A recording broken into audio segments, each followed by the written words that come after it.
So my plan was to do a video from her birth every single week, and guess what? I've made it to 12 weeks. I haven't done any videos. This is Hope. Hello. This is Hope. And she's 12 weeks old. She was 12 weeks on Saturday, so she's 12 weeks and 3 days. And it's just been manic. The whole summer holidays, having 4 of them in the house every day, all day, was just too much. So I didn't have any time to do anything. I just was about surviving. That's what it was about. So now everyone's gone back to school. So I've got 2 in school, 1 in reception. Just started. My oldest, the boy, Gabriel, he just started year 2.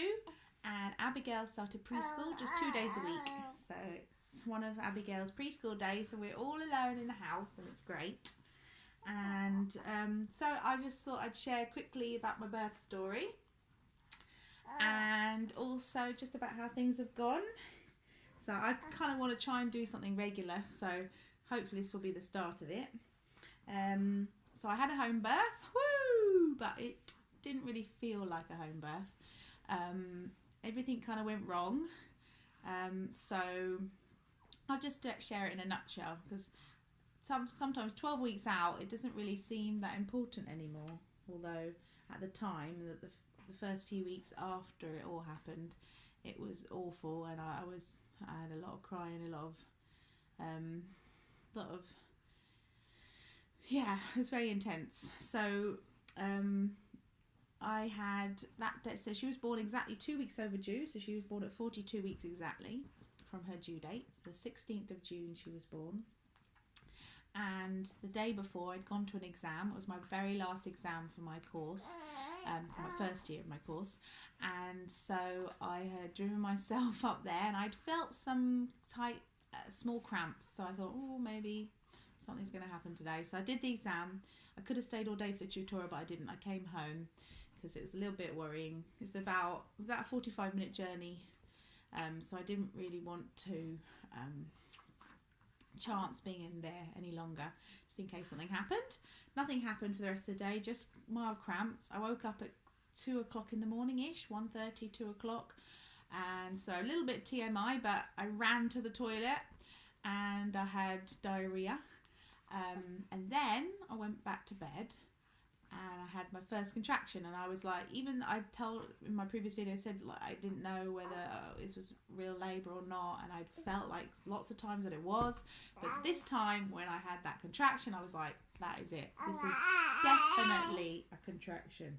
So I had that very first contraction, and then it just spiraled from there. About an hour into contractions, I phoned the delivery suite, and they said the home birth team would phone me, but I got no phone call. But half an hour, midwife turned up at the door, and that was at 3:30. So she turned up, and I wasn't having that regular contractions. When she first got there, she checked me, and I was 4 centimetres dilated. But then within about half an hour of her coming, it just ramped up, and they were coming every 2 minutes. But she was back to back still. So I was having these contractions, and they weren't very long, but they were just coming and coming and coming on top of each other, but just only lasting 20 to 30 seconds, which isn't enough. They need to be lasting about 60 seconds. So but it happened very fast. She then phoned second midwife, backup midwife, so that was, I don't know, 4:30. Then at 6 o'clock I started pushing. About 5:30 down, I was labouring down here in this room with my birthing ball. Then about 5:30 the sun was up, and I was deciding, okay, my children are going to be up any minute now, so I need to go upstairs in my room to be away from all that, because when I'm in labour, I really like to be alone. I don't really like anyone watching me or with me, so I don't particularly like having the midwives there. They were nice, but they weren't, anything wow. I kind of got quite annoyed with them near the end of the labour. Anyway, so I started pushing, and then an hour into pushing, I was like, what's going on? This is my 5th baby, my 5th delivery. I should be pushing, she should be out. The second and the third baby, well, I had 2.5 pushing with my first. The second and third baby, they did not. It was just like 2 or 3 pushes and they were out. And I was like, well, what's going on? They were like, oh, she's trying to be born in her waters. I said, well, could you please break my waters? I think that's the problem. I can't, she's not going to come out. And then they rang the delivery suite and they were like, no. The head midwife said, no, you can't do that. You've got to have as least intervention as possible. So they didn't. And I was very angry with them. I said, I want you to break my waters now. So I was gone crazy. Did go crazy. I went really it was just so awful. I was just pushing. I didn't feel anything happening. But I was 10 centimetres, so I was okay to push everything, but I think her awkward position was making it hard. And also that we found out how much she weighed also made it hard. So she's working up to a cry now. You're working up to a cry. So basically, it's okay. I don't know how to edit videos yet, so I've got to just do a continual stream. So basically, she came out. It took 2 hours of pushing. They did break my waters in the end, because then they saw meconium when the waters were bulging right at the end. The last 15 minutes they saw that there was meconium there, so they broke the waters. They did do it, and they said, we're going to ring the ambulance. So they did.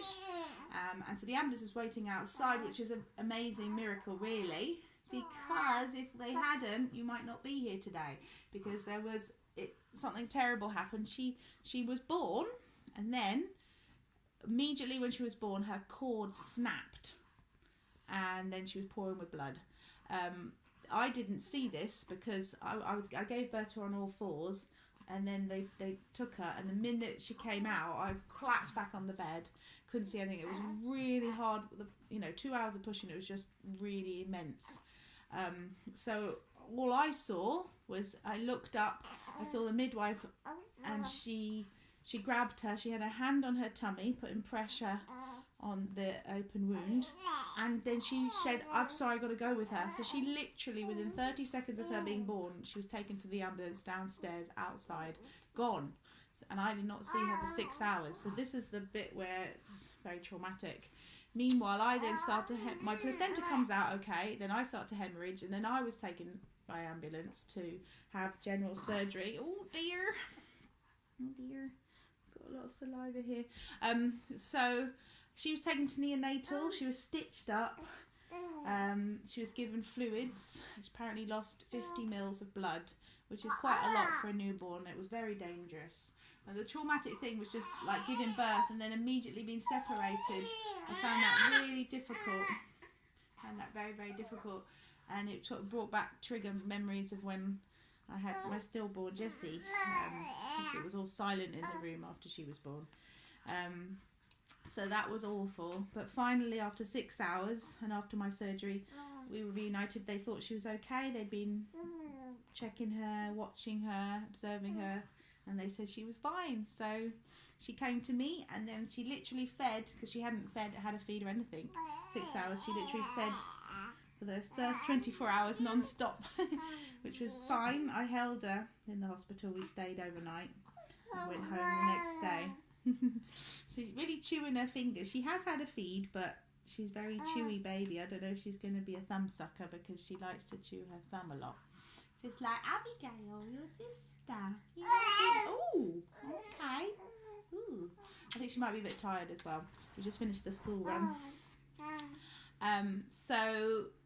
Yes, that's the birth story. It did not go as planned. I wanted to have this lovely home birth experience where I delivered the baby, delivered with Hope, and then we called up all the children to come and see and say hello to her. But that didn't happen. All the children were downstairs. She was born just before 8 a.m. in the morning, and they were downstairs watching TV, and I was very aware of that. I knew they were in the house. My parents were downstairs with them.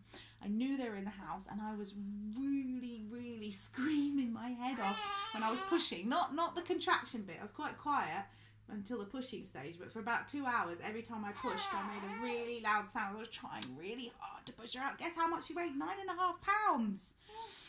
Well, 9 pounds 5 ounces.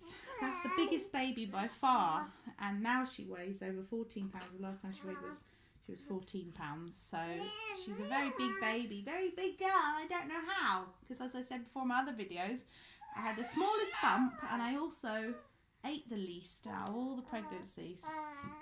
You see she's got a little mark there on her face. That is a mean mark from your sister Abigail, who's very jealous. She's getting a bit better now, but she's very jealous. So we have to like literally work really hard to keep Abigail away from Hope. And I mean, she's 3, but she was just so used to having mummy to herself, and she loves mummy. Abigail does, and so it's been very difficult for her. Oh dear, I think we're going to have to finish this video. So it's been very difficult for Abigail to be able to adjust to this new baby. So, but because she's crying, we might have to go and do another one. But I just thought I'd share my birth video and share with you most beautiful little Hope in the whole world. Oh dear. Okay, so I'll see you later, and I will try and do more regular videos now. And I'm on Instagram. I've just started on Instagram, so maybe I'll link that as well. You can see photos. So I'll say goodbye from me and Hope. Bye.